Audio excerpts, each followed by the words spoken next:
Hello dear students, welcome back to my channel bio pro plus. मैं doctor Neelu Mishra. आज मैं आपको जो टॉपिक पढ़ाऊंगी वो 2 नंबर में 4 शॉर्ट आंसर कैसे लिखेंगे वो पढ़ाऊंगी। आज के जो हमारा टॉपिक है वो है flora, fauna, exotic species and endemic species.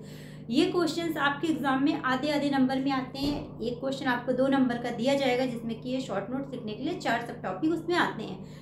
तो इसमें कितना लिखना है वो मैं आज आपको बताऊंगी। जैसा कि आप सभी देख रहे हैं, इस टाइम में आपको इसी टाइप के टॉपिक पढ़ा रही हूँ, क्वेश्चन बेस्ड। और स्टूडेंट्स, ये भी 11th एनसीईआरटी के first chapter the living word का टॉपिक है। तो चलिए टॉपिक को शुरू करते हैं। और हाँ, टॉपिक को शुरू करने से पहले मेरी आपसे रिक्वेस्ट है, अगर आप मेरे चैनल पे नए हैं या अभी तक आपने मेरे चैनल को लाइक, सब्सक्राइब और शेयर नहीं किया है तो प्लीज़ स्टूडेंट चैनल को लाइक, सब्सक्राइब और शेयर कर दीजिएगा। बेल आइकन को भी पुश कर दीजिएगा। और आप चाहें तो मुझे इंस्टाग्राम पे भी फॉलो कर सकते हैं, जिसका नोटिफिकेशन मेरे यूट्यूब के डिस्क्रिप्शन बॉक्स में दिया हुआ है। तो चलिए शुरू करते हैं। Flora.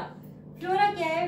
Flora is a plant life occurring in a particular region, generally naturally occurring native plant life. यानी फ्लोरा क्या है? ऐसी प्लांट लाइफ जो पर्टिकुलर रीजन में पाई जाती है, यानी ऐसी प्लांट स्पीसीज जो पर्टिकुलर रीजन में पाई जाती है। मोस्टली ये प्लांट स्पीसीज क्या नेचुरली अकरिंग रीजन में पाई जाती है, मतलब ये लगाई नहीं गई है, नेचर के द्वारा क्रिएट हुई, अपने आप जर्मिनेट की है। तो फ्लोरा क्या है? एक तरह की प्लांट लाइफ है जो कहीं नेचुरली अकरिंग है और पर्टिकुलर एरिया को ही बिलोंग करती है, मतलब कोई ऐसा रीजन जहाँ पे वो है लेकिन दूसरी जगह नहीं है। तो इस तरह की जो प्लांट लाइफ होती है उसको बोलते हैं फ्लोरा। तो फ्लोरा टर्म सबसे पहले तो आपको ये याद रखना है कि फ्लोरा प्लांट से रिलेटेड है, और जो फना दूसरा टर्म है हमारा फना, वो एनिमल से रिलेटेड है। फ्लोरा और फना में कंफ्यूज मत होइएगा। फ्लोरा प्लांट से रिलेटेड है। कैसे याद रखें? नॉर्मली आप ऐसे भी याद रखें, जैसे फ्लोरा सिमिलर कैसे लगता है? फ्लावर। फ्लोरा फ्लावर एकदम ऐसा लगता है सिमिलर है। तो फ्लोरा फ्लावर याद रखेंगे आप, तो आप फ्लावर जानते हैं प्लांट पार्ट है, यानी फ्लोरा भी प्लांट से रिलेटेड है। ऐसे आपको याद करने के लिए जस्ट मैंने बताया। फ्लोरा का मतलब फ्लावर नहीं, फ्लोरा प्लांट से रिलेटेड है इसलिए। दूसरा क्या है? फना। फना क्या है? Total number of animal found in a particular region at a particular time.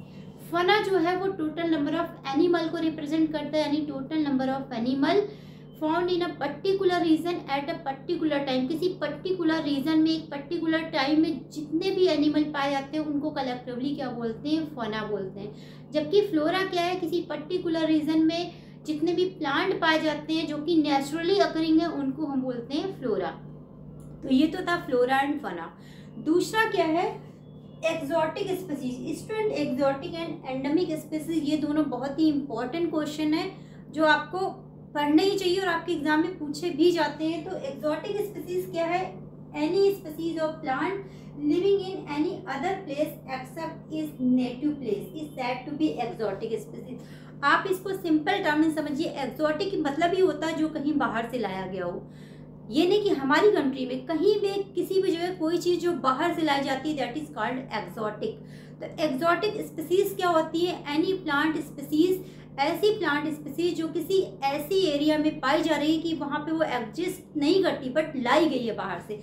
Same definition लिखी हुई है, any species of plant living in any other place except its native place. यानी ऐसी प्लांट स्पीसीज जो अपने native place यानी जहाँ उसकी एग्जिस्टेंस होनी चाहिए वहाँ ना होकर किसी अदर प्लेस पे जो पाई जा रही, that is the exotic species. इसका एग्जाम्पल मैंने एक लिखा हुआ है, आइकोर्निया क्रैसिपेस। ये इसका एग्जाम्पल है क्योंकि ये जो है जहाँ इसका नेटिव है वहाँ पे ये नहीं पाया जाता, दूसरी जगह पाया जाता है, इसलिए इसको एक्सोटिक स्पीसीज बोलते हैं। दूसरा क्या है? Endemic species. एंडेमिक आप सभी जानते हैं कि एंडेमिक क्या होगा?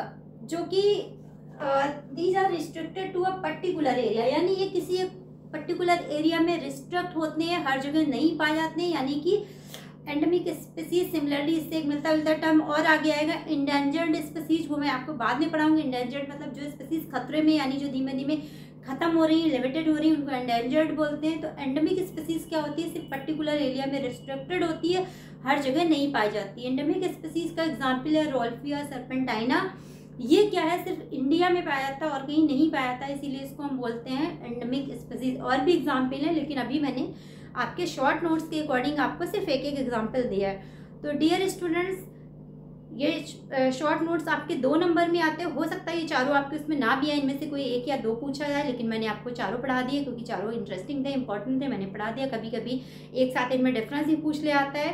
आपके एनसीईआरटी में डिफरेंस ही दिया हुआ है कि difference between flora and fauna, difference between exotic species and endemic species, मैंने आपको सेपरेटली पढ़ाया हुआ है। और डियर गाइस, मुझे आपसे एक बात ये कहनी थी कि कई लोग ऐसे हैं, मैंने इसके पहले भी आपको बताया कि चैनल को बार बार सब्सक्राइब कर देते हैं जिससे कि मेरा चैनल अनसब्सक्राइब आता है।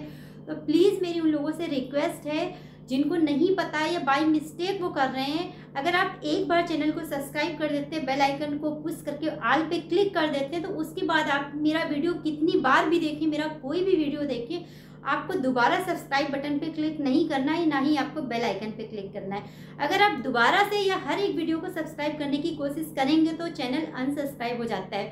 तो प्लीज़ डियर गाइस, ध्यान रखिए, चैनल को अनसब्सक्राइब मत करिए। एक बार आप सब्सक्राइब कर देते हैं तो फिर आप दोबारा आप मेरे सारे वीडियो देखिए, कोई नया भी वीडियो देखिए, आपको सब्सक्राइब नहीं करना है। Thank you.